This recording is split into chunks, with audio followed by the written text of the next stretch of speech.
Bienvenidos a The Undoing, el podcast de la nueva miniserie original de HBO. Mi nombre es Fiorella Sargenti. Mi nombre es Eugenia Mariluz y estamos acá para hablar del segundo episodio porque el primero nos dejó extremadamente ansiosos y obviamente queremos saber qué va a pasar en la serie. Además, son solo 6 capítulos de esta miniserie y nos toca charlar de The Missing, que se mete con las consecuencias de la desaparición de Jonathan, el marido de Grace, y el asesinato de Elena. Toda esta sociedad de élite, este 1%, con sus vidas totalmente trastocadas por la muerte brutal, el homicidio brutal de una mujer que apenas conocían, que era como una especie de, ¿no? Como de cosa rara que aparecía entre ellos. Y un final el de este capítulo, admito que me quedé como... porque no me la vi venir. Algunas cosas, bueno, uno más o menos, si tiene un montón de televisión encima y demás, podés, pero no me vi venir el final, que creo que merece que lo hablemos en un ratito nomás. Sí, es como la parte más jugosa. Lo interesante de este segundo capítulo es que empieza igual que termina el primero, así que si hay alguien que está haciendo como un rewatch todo pegado, es como que sigue la misma línea, como si fuese una película que no terminó de terminar, valga la redundancia, los puedes ver seguidos, que vas a empezar desde el mismo momento en que dejaste el primero, que tiene mucho sentido porque terminamos intentando encontrar a Jonathan, que no está en ninguno de los hoteles que se supone que debería estar, el que Grace lo está buscando para ver qué está pasando con todo este lío que está sucediendo con Elena. Sí, algo que está bueno comentar sobre cómo fue la realización de esta serie es que, a diferencia de otras y de lo que se suele hacer, fue el mismo equipo técnico durante toda la serie, los 6 episodios. Tenemos a Susan Bier, la directora. Ella y Hugh Grant le dicen película. Y esto es algo medio como un lugar común en los últimos años de lo que se llama Peak TV, o como en el pico de la televisión prestigiosa, o la era dorada de la serie, la segunda era dorada, le dicen a veces, depende de a quién estés leyendo. Pero creo que en este caso se nota más, sobre todo porque van a ser solo 6 episodios y por la estructura, esta idea de que fue hecha como una película. Y si bien fue el mismo equipo técnico durante toda la serie, o sea, tenemos misma directora y todo, no solo el elenco, toda la gente detrás de cámaras se iba repitiendo, a diferencia quizás de una serie tradicional en la que mientras un grupo se está encargando de un episodio, el otro ya está avanzando con otro número y así. Fueron 5 meses de trabajo haciendo así, pero lo divertido es que fueron, si bien trabajaron como este mismo grupo trabajó de corrido durante esos 5 meses, lo hicieron fuera de secuencia, o sea que para los actores esto siempre es un desafío mayor porque, por ejemplo, Nicole Kidman, obvio que toda la serie, o sea, nosotros vemos todo a través de la vista, de los ojos de Grace, y esto se ve mucho en la dirección constantemente. La directora está buscando como nuevas formas de que nos acerquemos a ese rostro y esos gestos y eso que le está pasando, tratemos de meternos en la cabeza con esos planos. Y de golpe Nicole Kidman tiene que mostrar una reacción y un estado mental de Grace, y después de golpe volver a ser la Grace tranquila porque quizás tenía que hacer una escena del primer capítulo. Y esto también se veía, decía Hugh Grant, hizo muchos chistes al respecto, se veía más todavía obviamente en Henry, en el actor que interpreta a Henry Fraser, el hijo, que es Noah Jupe, que de golpe, dice él, estábamos haciendo una escena de interiores y era un niño y salimos y ya tenía barba, claro, porque quizás hacían la escena en exteriores mucho después y en esa edad uno crece como, es verdad, crece como de golpe y un varón te puede aparecer más o menos con barba. Él tiene unos 14 años cuando lo filmó, así que me parece que vale la pena hablar del detrás, ¿no? De la cocina de una serie como esta y de las elecciones, sobre todo en esta, que se tomaron para contar esta historia. Es interesante lo que contás porque desde el punto de vista de Grace, que es el personaje que actúa Nicole Kidman, vemos un montón de cosas que por ahí, si lo estuviésemos viendo desde el punto de vista de un narrador más omnipresente, no nos pegaría de la manera en que nos pega. A esto me refiero con que cuando ella piensa en su marido con sus pacientes, estos flashbacks que tuvimos en el primer episodio y también en el segundo, podemos entender el lugar en donde se para realmente digerir lo que le están tratando de decir que su marido hizo, porque lo presentan como un chabón espectacular, como un médico divino, que se lleva re bien con sus pacientes, que realmente es muy devoto de su trabajo, que es gracioso, que está en el mejor momento de su matrimonio, que es un gran padre para Henry. Y ese filtro que es la mirada de Grace también nos hace dudar un poco desde qué lugar nosotros como espectadores empezamos a juzgarlo a Jonathan. Claro, claro, y creo que es un buen momento también para poner el foco en por qué la serie no se llama igual que el libro, que el bestseller en el que está basado, ¿no? De Jean Hanff Korelitz, que se llama en español Tú ya lo sabías. Otro cambio que hay con respecto a la novela es que en la novela Grace está escribiendo un libro de autoayuda que se llama así, que en la serie no aparece. Y obviamente la serie no se llama, en inglés el título del libro es You Should Have Known, acá no, acá se llama The Undoing, y creo que tiene que ver con eso y con algo que decías al principio, esto de como ella explora mucho y en lo poco que vimos hasta ahora, de lo que pudimos ver antes de que su vida se viniera abajo, de cómo es ella con sus pacientes, este tema de de señalar cómo cada uno construye su propia cárcel y le echa la culpa al otro, ¿no? Y algo que aparece en la novela más marcado es esto de vos tenés que saber bien y entender bien con quién estás antes de comprometerte y entregarle tu vida y compartir la vida y demás. Y está esta idea, me parece que ya en el segundo capítulo ella lo ve en el espejo, ya no tirándole el juicio encima a uno de sus pacientes, de que uno se crea o se mete, esta es como la idea que Grace tiene que asimilar o que analizar y ver ahora que le pasó en primera persona, qué le pasa de que uno crea sus propias prisiones y en este caso el de ella es esto que siempre interesa tanto en la ficción, que es este porcentaje tan pequeño de gente privilegiada que vive en este mundo que parece tan maravilloso. Sí, no sé si a vos te dio la misma sensación que a mí, pero durante todo este episodio yo sentí como una fuerte muestra de la frivolidad que acompaña todo este mundo que ellos están intentando mostrar, que me parece que es muy adrede, porque cuando empezamos el episodio que nos enteramos que Jonathan no se puede encontrar por ningún lado porque dejó su teléfono en la casa, que hizo algo extraño como que se despidió del hijo antes de irse de viaje, algo que normalmente no lo hace. Cuando empezamos a ver cómo las madres que rodean a Grace empiezan a reaccionar a las noticias de que Jonathan podría ser el primer sospechoso en el asesinato de Elena, yo empiezo a notar esta frivolidad de que pareciera ser como característica de esa sociedad, ¿no? De ese tipo de gente. Porque digo, primero tenemos que una de las primeras cosas que le dice la amiga a Grace cuando están mencionando el caso en el noticiero están mencionando al colegio cuando están hablando del asesinato. Como si eso le diese al colegio una mala imagen, que fuese más preocupante tener una mala imagen que una mujer haya sido asesinada, ¿no? También tenemos el acoso mediático que sufre todas las madres cuando están llegando al colegio, que tenemos como una pared de paparazzi que quieren saber qué va a suceder, y una de las madres que no la conoce a Grace se acerca y le dice: quiero hablar con vos, que sos terapeuta, que sos psicóloga, porque este es nuestro primer asesinato en la escuela, que lo dice con un tono que se nota banal, pero teniendo en cuenta que sucede en Estados Unidos, también tiene que ver tal vez con la cantidad de tiroteos y de situaciones trágicas que suceden en los colegios de Estados Unidos, que ya hemos visto un montón de noticias sobre eso, la idea de los mass shootings, que Estados Unidos tiene muchísimos, mucho más de lo que nosotros podríamos llegar a entenderlo en Latinoamérica, pero juega un poquito con esas ambas cosas, como con la banalidad y también con todo lo terrible que acompaña a un asesinato, pero siempre preocupándose por la imagen que el colegio donde van estas familias espectaculares está dando para el afuera.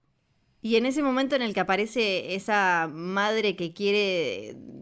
pedirle de alguna manera ayuda o algo, hay otra que no es Silvia, me parece, el personaje de Lily Rabe, que en 2 segundos la deja a un costado, ¿no? Como en una situación como de mucho desprecio y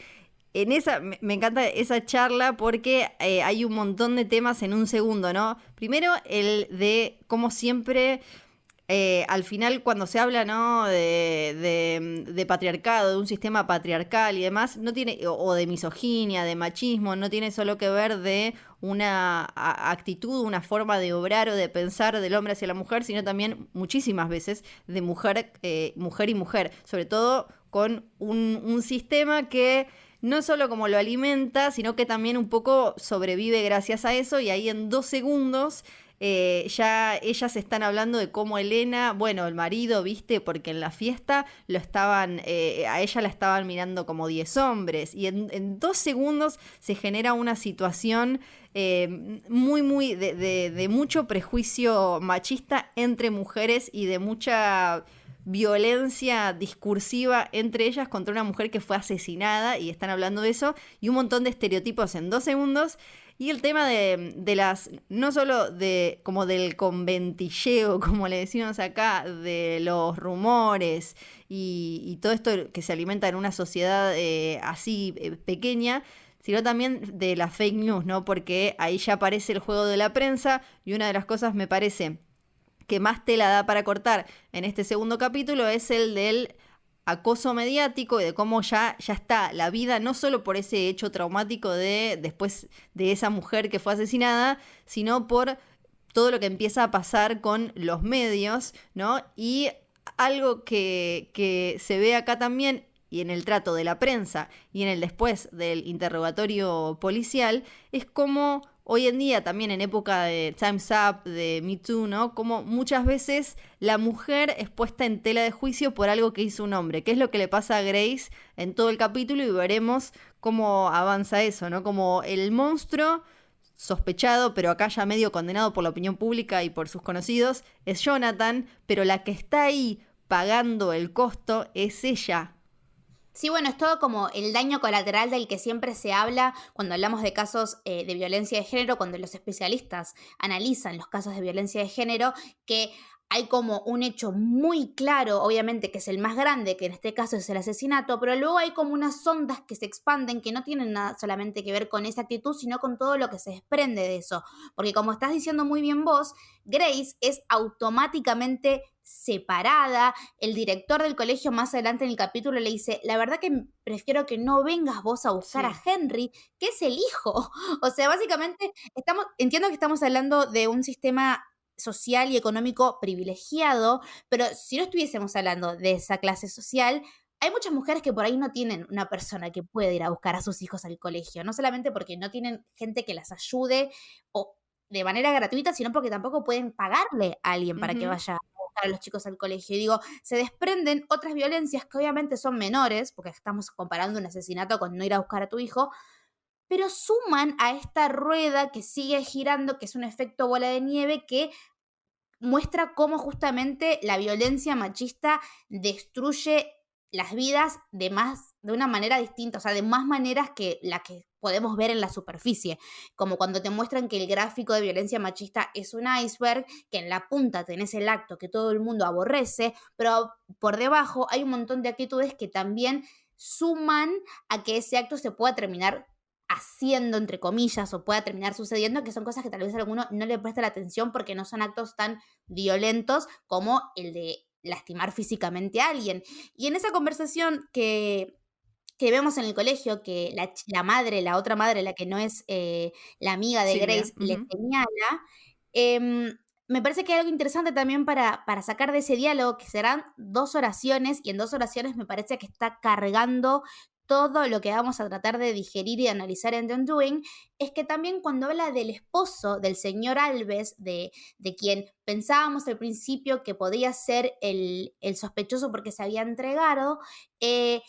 habla de una manera tan despectiva porque él es una persona latina en los Estados Unidos, Ujú. que hasta te pasa un poco desapercibido porque estás muy acostumbrado, lamentablemente, a escucharlo. Porque lo que ella dice es que ella había conocido al esposo, que es puertorriqueño, y que pensaba que trabajaba en el colegio y le Sí. fui a pedir que me traiga más papel higiénico. Ujú. En una pequeña oración demostró y encerró este odio de clase y este odio a etnias que sabemos que se vive, sobre todo en Estados Unidos, pero también en todos los países del mundo, también en nuestro país, en Argentina, y está como resumido de una manera perfecta, ¿no? Como si no fuese un comentario tan negativo lo que está haciendo, cuando en realidad está disfrazando una xenofobia y un racismo demasiado grande detrás, como si ese hombre no pudiese llevar a su hijo al colegio por ser latino. Sí, totalmente. Es en la conversación con Jolene y Sally, las otras amigas ahí, que aparece Exacto. todo esto que decís. Y algo también de lo que, a diferencia de Big Little Lies, una serie con la que constantemente desde que se anunció este proyecto se compara, obviamente por producción y protagónico de Nicole Kidman, por HBO y por David E. Kelly. Pero a diferencia de Big Little Lies, que durante 2 temporadas nos mostró un grupo privilegiado de madres de la otra costa, que es una historia también mucho más coral, que tiene un toque más de humor. Y acá creo que es mucho más lo que le va a pasar y cómo lo va a llevar Grace. Pero vamos viendo las diferencias, quedan muy marcadas en estas conversaciones que mencionabas. Y eso, las diferencias también ahí hay algo para hacer como una doble maratón, para ver la diferencia de ese porcentaje rico en una costa y en la otra. Porque en Nueva York, lo que ya en The Undoing con 2 episodios nos muestran, si no vimos a Nueva York en ninguna otra película o serie, es que la vida es medio como una especie de cinta de aeropuerto, ¿no? Esto de no te puedes quedar parado, tenés que estar siempre haciendo cosas, y como también una cuestión más de poco relajada y de estar constantemente en actividad y preparado para un montón de cuestiones, como una cosa un poco más dura. Y algo que creo que es clave, y de alguna manera lo mencionamos en el capítulo anterior, es la ropa y cómo hay todo un look que es el look de madres en escalera de colegio, que se super ve en esa escena, por ejemplo. Y está el de Grace, que ella tiene una cosa boho chic, ¿no? Como más que se nota que está muy marcada desde su pelo rojo, muy de Nicole Kidman de los 90, suelto y con los rulos así como al 100%. Y la Sí, hemos ropa, perdido ahora se frío. vio que ya nos va a quedar como muy icónico ese tapado que tiene, ¿no? Que es ese abrigo como de verde, que es muy particular y que tiene una capucha. Y me había quedado un poco obsesionada yo con ese tapado, y leí que Nicole Kidman es todo obra de una gran vestuarista, pero Nicole Kidman habló un poco sobre cómo Susan Bier, la directora, hablaba siempre de Undoing como un cuento de hadas oscuro, ¿no? Y que en ese cuento de hadas oscuro había que tener, el personaje tenía que tener como una especie de abrigo principal o de prenda icónica, muy reconocible entre esa multitud neoyorquina y esos colores, esa cuestión muy de urbe que tiene la ciudad de Nueva York, obviamente, y ahí aparecía como casi una capa de caperucita, ¿no? Pero que para ellos funciona también medio a modo de manta o escudo, es como casi la ropa de superheroína que se tiene que poner Grace para salir a enfrentar todo esto. Sí, ni hablar. Y lo que tiene que salir a enfrentar es muchísimo. Es demasiado para cualquier persona que esté en la situación de ella, más allá de que su marido está desaparecido, no sabe exactamente qué pasó. Hay la sospecha de que su marido pudo haber llegado a asesinar a alguien, aunque ella todavía no lo tiene del todo sabido, porque todavía le faltan cosas por resolver. Las madres que son sus amigas, entre comillas, o su círculo de confianza, la está rechazando. Su hijo está perdido, no sabe qué hacer, y encima tenemos que la policía la va a buscar para llevarla a cuestionar. Y acá también me parece importante destacar que se nota mucho la diferencia del nivel socioeconómico cuando a Grace la llevan a declarar. ¿Por qué digo esto? Porque para empezar, apenas se sube al auto, Grace tiene la posibilidad de llamar a su padre, que es una persona que también tiene mucho dinero, porque vemos su casa antes, y el padre le dice, llévate un abogado, que tal vez si estamos acostumbrados a ver estas series es algo que cae de maduro, pero no mucha gente tiene ese conocimiento de que, bueno, si te agarra la policía tenés derecho a que pedir un abogado, o que ciertas cuestiones de tácticas de cuestionamiento sin un abogado presente están mal, y ella las conoce porque tiene un nivel de educación superior, porque sabemos que es psicóloga. También sabe plantarse porque tiene ese conocimiento cuando los policías en el cuarto de interrogación se están yendo un poco de más, o sea que la están como manipulando demasiado para que ella se rompa y confiese a lo que supuestamente los policías creen que ella sabe. Ella al toque dice: esto está mal, me voy a ir, si tienen alguna causa para detenerme me quedo, pero si no, estoy en todo mi derecho de salir, que es algo que normalmente para personas que no son blancas, heterosexuales, cisgénero y de un alto poder económico, tienen, lamentablemente, la liviandad de decirle a un policía que lo está interrogando: lo que estás haciendo no está bien, así que me levanto y me voy. Y me parece que es importante también mostrar eso, porque dentro de todo lo que le está pasando, ella tiene los privilegios de no solamente saber cómo moverse, sino que tener los recursos de cómo moverse, ya sean económicos o de conocimiento, para no terminar en una situación en la que no desea estar. Me tomé... no me tomé la molestia porque tenía unas ganas, pero me puse a buscar, porque hablando de privilegios, de dónde está ella, de plata, de dónde salió, de su familia, algo que apenas vimos un poco en el primer capítulo es a su papá. El papá de Grace, Franklin, interpretado por Donald Sutherland, lo vimos en el primer capítulo. Ahora vamos a su casa y él es, que también es un personaje que varió de la novela y que nos damos cuenta ya que va a ser vital para lo que ella haga ahora. Es creo que el que más claro la tiene y el que le termina diciendo: andate de acá, andate a la casa, quédense acá, ¿no? Como va a ser un personaje con el que ella va a poder de alguna manera articular algo que vamos a ver qué es. Pero yo dije, se parece mucho a este lugar, porque también hay una diferencia clara estética entre la casa y la plata que tienen ellos, Grace y Jonathan, ¿no? Que ella, una terapeuta muy reconocida y a la que le va muy bien, y él, un oncólogo pediatra que atiende niños, también muy reconocido, da charlas en un super hospital. Nos damos cuenta que tienen plata, pero la casa tiene como ya otro aspecto, otro como te da como otra sensación que la casa de plata de papá Franklin, que era más parecida quizás a la de los Roy, de Logan Roy en Succession. Entonces dije,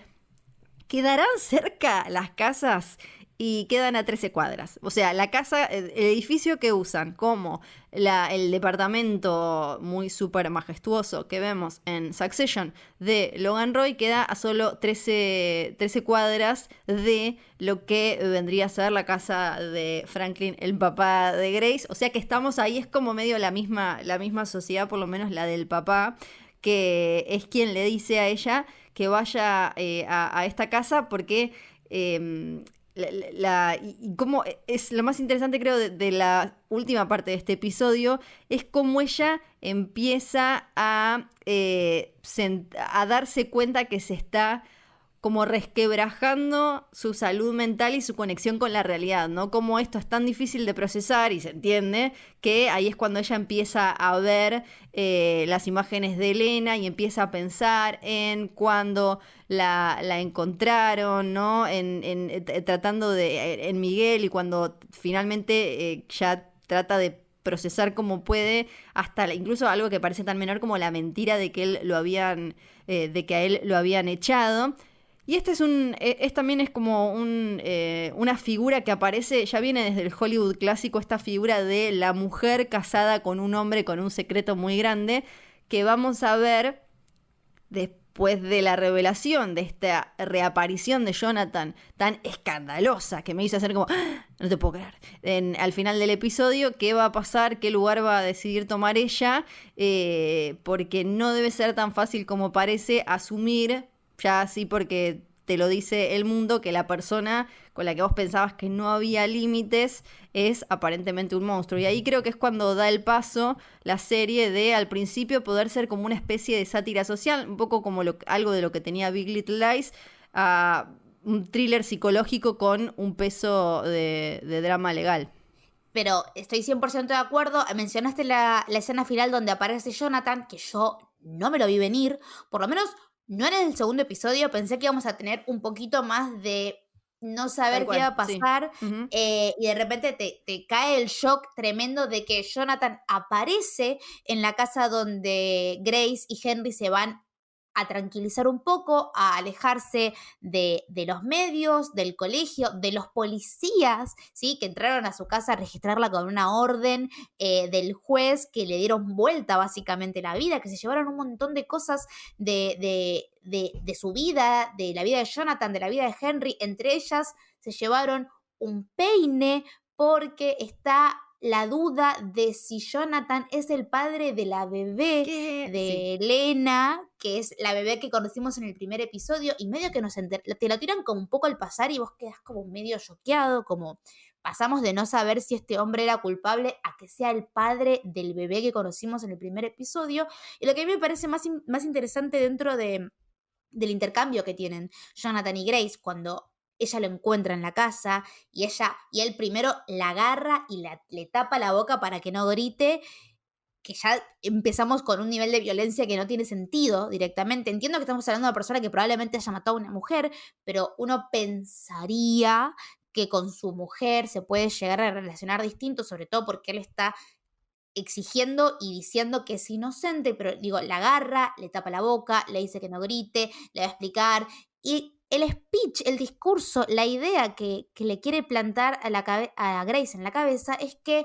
yo no hice nada, ella estaba loca, ella se obsesionó conmigo. Sí, mi problema fue que tuvimos un amorío, sí, te engañé, te pido disculpas, pero yo después quise cortar todo, ella está loca, ella está obsesionada, hice lo que tuve que hacer para proteger a la familia porque ella estaba poseída, como empezar a no solamente a desligarse del asesinato, porque aparte dice que él no lo hizo, sino empezar a construir una idea de que Elena es una mujer loca que por ahí se merece lo que pasó. Si bien no lo dice explícitamente, empieza como a dejar las bases para que Grace se ponga del lado de él. Y bueno, después pasan cosas que nos hacen dar cuenta que por ahí Grace tiene dos dedos de frente y le podemos dar un poco más de crédito de lo que le estábamos dando. Sí, y en esa situación tan repulsiva que le toca que él le diga que en la fiesta para recaudar fondos,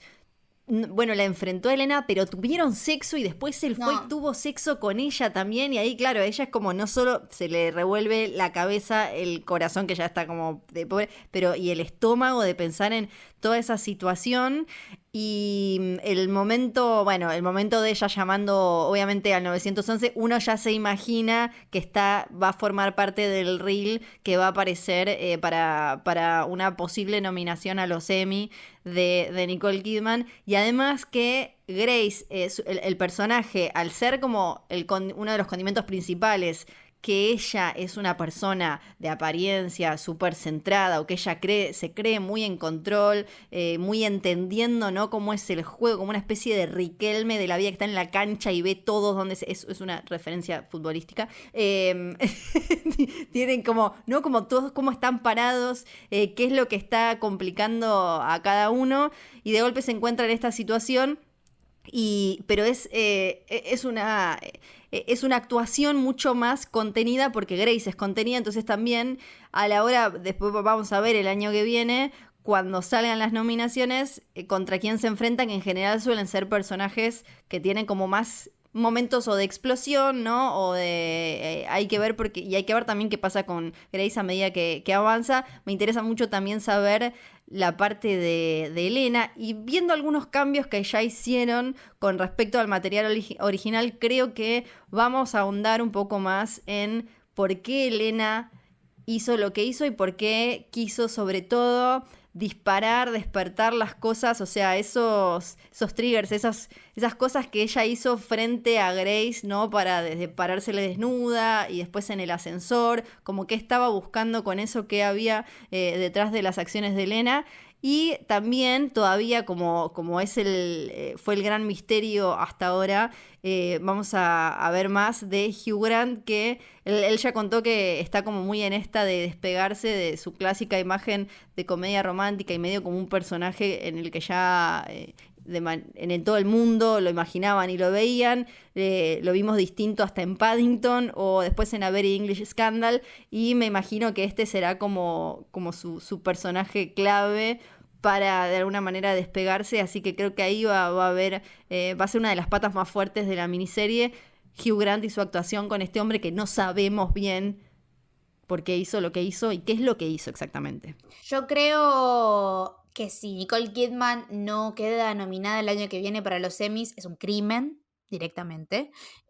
Yo misma le voy a escribir una carta al señor Emmy y le voy a decir: lo que tú estás haciendo está mal si no llega a suceder. Y me parece que a partir del próximo episodio, que ya es la mitad de la miniserie, que estamos empezando de alguna forma a entrar en el trayecto final, vamos a poder ver la profundidad que tienen absolutamente todos los personajes. Porque más allá de lo que estuvimos hablando de Grace el día de hoy, yo creo que ya vamos a empezar a ver los niveles de manipulación a los que Jonathan puede llegar. Porque ya volvió a la vida, ya tuvo contacto con su hijo Henry, ya tuvo contacto con Grace y ahora le toca someterse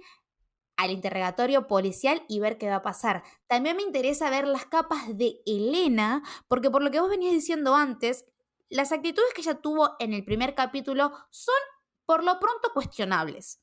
Entonces me interesa ver un poco más en profundidad qué es lo que pasó con el personaje de Elena, qué es lo que pasó entre Elena y Jonathan, por qué Elena busca acercarse tanto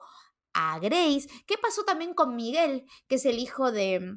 Elena, porque algo importante a tener en cuenta es que Jonathan estaba tratando a Miguel, que tenía cáncer, porque Jonathan es oncólogo infantil, y también ahí vamos a poder entender un poco más cómo jugó el papel perverso y de manipulación de poder Jonathan, que era la persona que tenía la respuesta a salvarle la vida al hijo de Elena. Digo, me parece que en los próximos episodios vamos a entrar en un laberinto de capas, de profundidad, de personajes que va a ser increíble, y además vamos a poner la frutillita de la torta, es que vamos a tener a ese detective tratando de desenredar todo, que ya vimos que es un personaje por lo pronto interesante. Sí, algo que me señaló una oyente, que no me acuerdo si lo llegamos a mencionar en el primer episodio, es que Miguel se da cuenta que hay algo raro porque cuando el padre le dice que la mamá no volvió, se pone, o sea, se preocupa más que Fernando, se preocupa más que su papá. Hay algo en las miradas que le vimos, los pocos minutitos, segunditos que lo tuvimos en cámara hasta ahora, Miguel Alves, el hijo de Elena, algo sabe, algo vio, y ahora ni hablar que sabemos que Jonathan era su médico y que ahí fue donde pasó todo eso, decís como, bueno, esta criatura tiene cosas para contar. Pero nos las contará en otro momento, porque hasta acá llegamos con el segundo episodio del podcast de The Undoing. Acuérdense que todos los domingos pueden ver The Undoing en HBO, y después, justo después, ahí te va a aparecer el cartelito, puedes escuchar este análisis en una nueva entrega del podcast. Pueden ver la serie no solo en HBO, sino también en HBO Go, On Demand, cuando quieran, donde quieran, y a nosotras nos escuchan en Spotify, Apple Podcast y todas las aplicaciones que usen para escuchar podcasts. Tienen un montón de podcasts más dedicados, por ejemplo, a Perry Mason, Lovecraft Country, El asesino sin rostro, Watchmen, Katie King, Westworld y más series originales de HBO. Además, si hablas muchos idiomas, puedes escuchar los podcasts en portugués de Brasil, puedes escuchar las versiones en español de México, las de Argentina. Tenés un montón de material. Nosotros nos reencontramos en el próximo episodio. Yo soy Fiorella Sargenti. Y yo soy Eugenia Marieluz, y esto fue The Undoing, el podcast. Nos vemos la próxima semana.